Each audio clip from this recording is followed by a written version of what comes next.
All right. It's another Luciuscast coming at you in this post-apocalyptic age, I guess we're facing right now, in more ways than one as well. I'm gonna tell you guys right now, if you're in fairly good health, don't sweat the COVID. I'm not in the best of shape.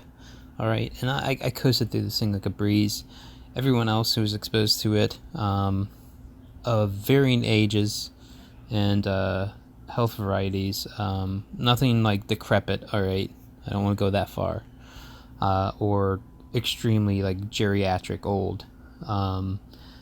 No one suffered this illness under those conditions, but everyone's made out just fine.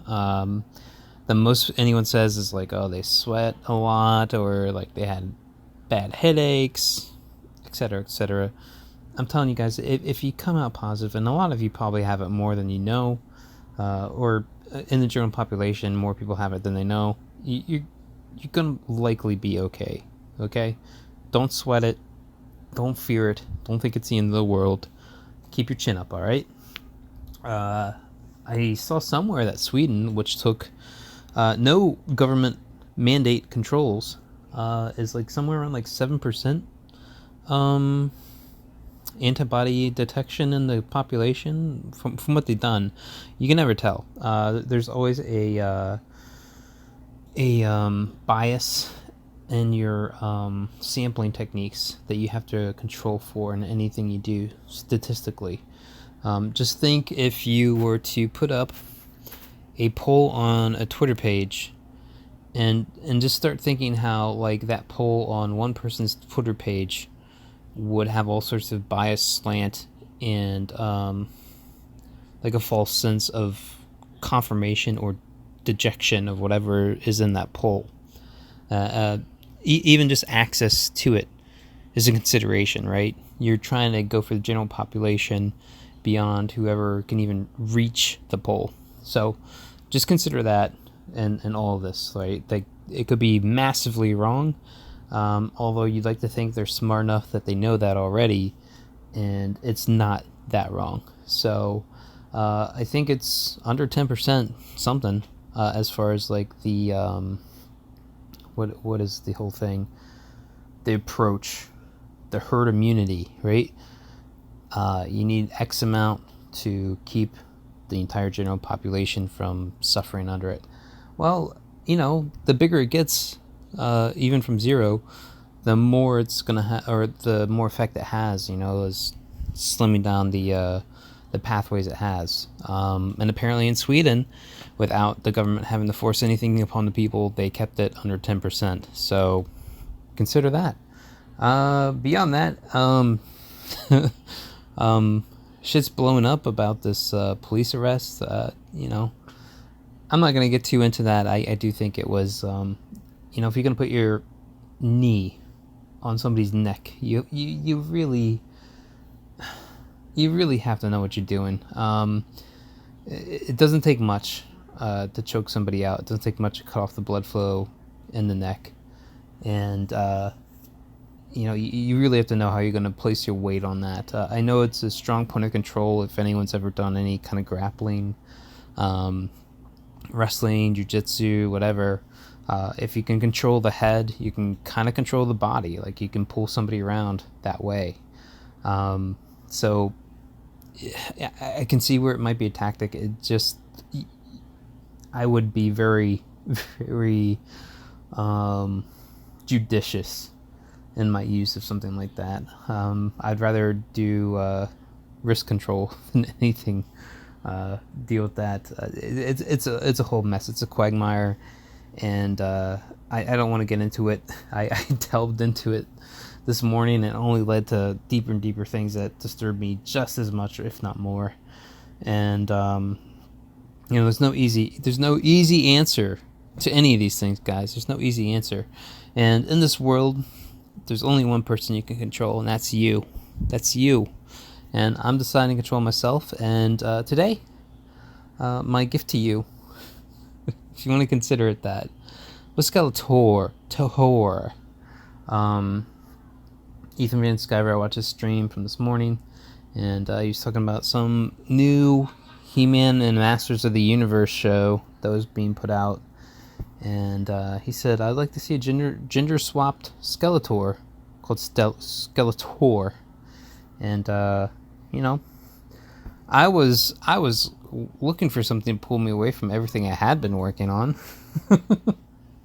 I needed a break, and at the same time, I need skull practice. So, considering Dick Rider's coming up, and I was like, all right, let's do this. And I literally didn't even. I don't think I referenced other. Well, I did do some reference. So I have an app on my phone that will give me a skull 3D model. It's limited though. I can only really turn it on an X-axis and Y-axis, and then I can just pan and zoom from there. But at the Z-axis, I can't do a true 360 view of it. It's limited on that. And then I just had to reference the cartoon Skeletor outfit, and I just searched Skeletor, and I mean there's a ton of costume variations they do, from statues to toys, cartoons, and I think DeviantArt stuff, or different series they do, or comic books or something. I saw too many, and the cartoon one was the OG, and it was the simplest one, so I just went with that. And without any other reference other than that, I just kind of posed a body. I would say in that first picture, the skull's too big. I have to reduce it just a bit to make it the right sizing. But it doesn't. It's not like an eyesore big, but it's one of those things. I got to, I think, coloring, and then I noticed that looks off. And at that point, it's a lot of work to undo it and redo it. If I had still been just building up the outline, no big deal. But at that point, I pretty much had filled in the outline. I had several layers of outline, and a few of the colors popped in. I was like, we'll just run with it. It's not that bad. And somehow, that's my top retweeted, commented, and liked post ever. You guys like the smut. You like the smut. It's apparently where I should have been, just swimming in this whole time. On top of that, I put up a second one that has a certain frog's hands covering up the biddies on the chica, the Skeletwhore, in the picture. And as I was, because I'm kind of a little mixed right now. I'm a bit of a black and white art fan on a lot of artists, just because it's like a purity, and it really allows you to see the form that the penciler inker gives to the work. And so maybe that's more my way. I never did coloring before I did any digital art, really. I mean, you would draw, fill in stuff, but I mean, as far as most of my work, it's just like pencil or ink, and that was it. It's very expensive, and it's very time consuming, and you have to have the proper facilities for painting, and beyond that, I mean, I do colored pencil probably the most, pastels, but I feel like it's fairly straightforward. I can handle those pretty well. Digitally though, it's all been what you see on Twitter, really.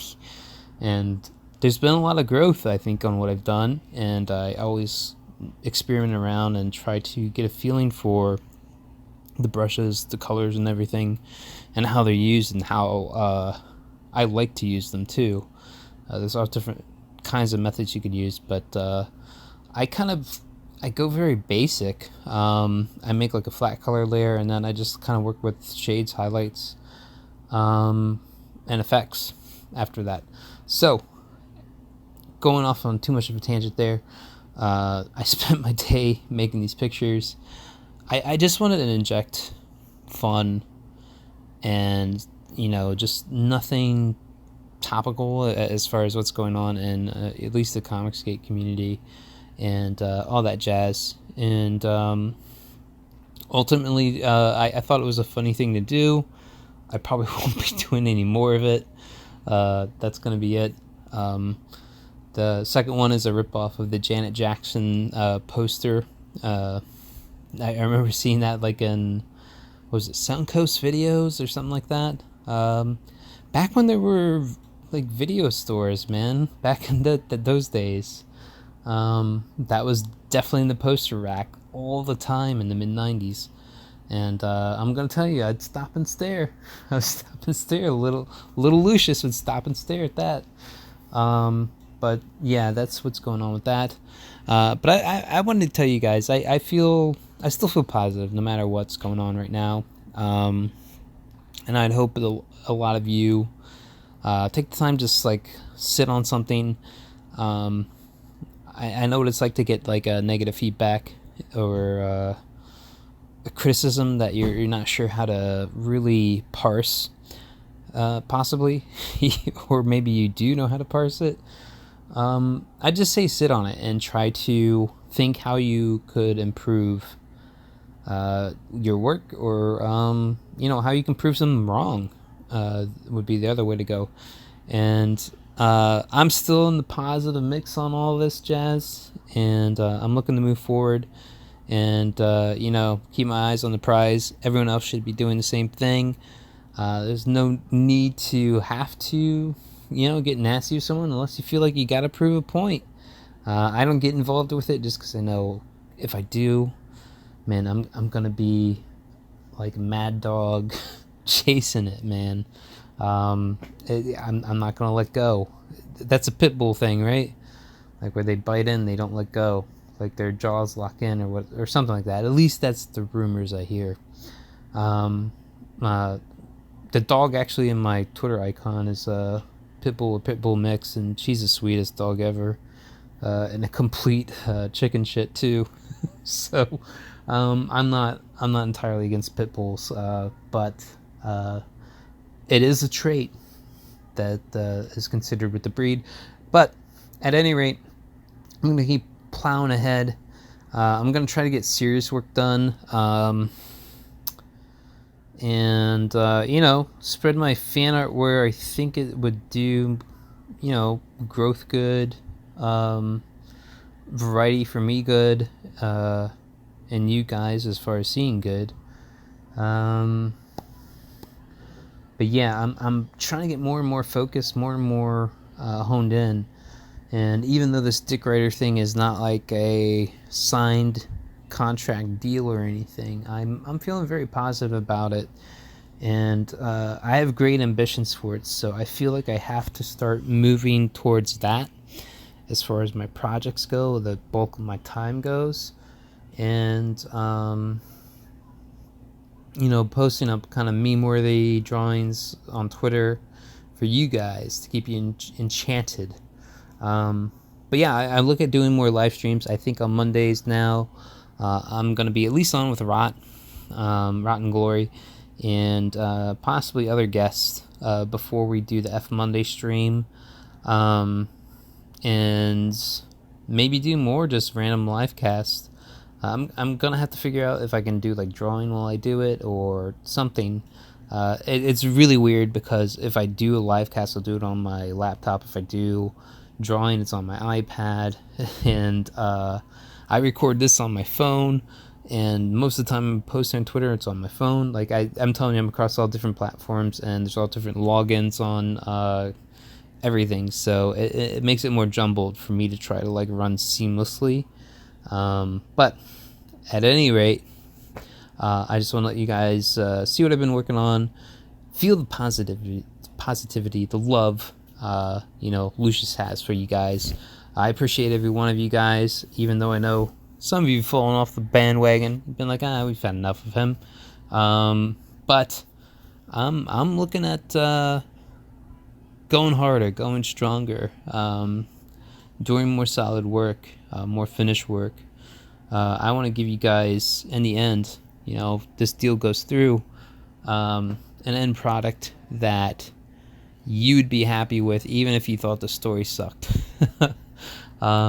But I for me, it's all about the art end. I do think I have like story ideas, but it's not really like my wheelhouse. And despite whatever's going on, I don't think I have any enemies in here. I'm not looking to make enemies. People who've done right by me, I'll do right by them.